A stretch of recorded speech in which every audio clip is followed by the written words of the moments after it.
வணக்கம். இப்பதிவினை முதற் தடவை பார்ப்பவர்கள் அல்லது ஏற்கனவே பார்க்கத் தவறியவர்கள் சப்ஸ்கிரைப் பண்ணி பார்க்கும்படி தயவுடன் கேட்டுக்கொள்கிறேன். கடவுளின் மாபெரும் பரிசு நண்பர்கள். பேச்சுத் துணைக்கு சில நண்பர்கள் வேண்டும். பேசும்போது பேசாமல் இருக்க சில நண்பர்கள் வேண்டும். துன்பங்களைப் பகிர்ந்து கொள்ள சில நண்பர்கள் வேண்டும். தூங்கும் போதும் காத்திருக்க நல்ல சில நண்பர்கள் வேண்டும். நடைப்பயிற்சிக்கு துணையாக சில நண்பர்கள் வேண்டும். நல்லது கெட்டது சொல்ல சில நண்பர்கள் வேண்டும். பயணங்களின் போது பேசி மகிழ சில நண்பர்கள் வேண்டும். படித்ததில் சிலவற்றை பகிர்ந்து கொள்ள சில நண்பர்கள் வேண்டும். அறிவுரை சொல்ல சில நண்பர்கள் வேண்டும்.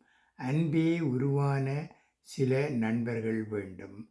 ஆற்றல் நிறைந்த சில நண்பர்கள் வேண்டும். ஆலயங்களுக்கு செல்ல சில நண்பர்கள் வேண்டும். அடித்து திருத்த சில நண்பர்கள் வேண்டும்.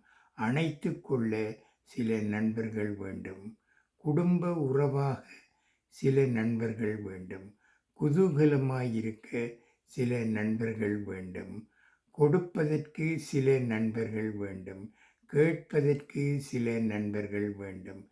தடுத்து நிறுத்த சில நண்பர்கள் வேண்டும். தட்டி கொடுக்க சில நண்பர்கள் வேண்டும். புகழ்ந்து பேச சில நண்பர்கள் வேண்டும். புரட்சிகள் செய்யும் சில நண்பர்கள் வேண்டும். பொறுமை மிகுந்த சில நண்பர்கள் வேண்டும். பொறுப்பான சில நண்பர்கள் வேண்டும். புண்ணியம் செய்கின்ற சில நண்பர்கள் வேண்டும். புறம் பேசாத சில நண்பர்கள் வேண்டும்.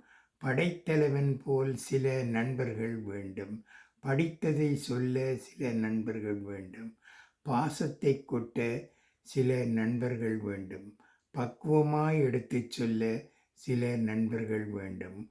ஓடி விளையாட சில நண்பர்கள் வேண்டும். நான் பொய்யை கூறினாலும் உண்மையென நம்ப சில நண்பர்கள் வேண்டும். உதவி என்றால் ஓடோடி வர சில நண்பர்கள் வேண்டும். உயிருக்கு உயிராய் பழகிட சில நண்பர்கள் வேண்டும். இவை அனைத்தும் கலைந்த ஒரு நண்பன் எப்போதும் உடன் வேண்டும். அது யாரென்று நீங்கள் அறிய வேண்டும். அந்த நட்பை எந்நாளும் போற்றி தொடர்ந்திட வேண்டும். அதுவரை கிடைக்கின்ற நல்ல நட்பை போற்றிட வேண்டும். நன்றி, வணக்கம்.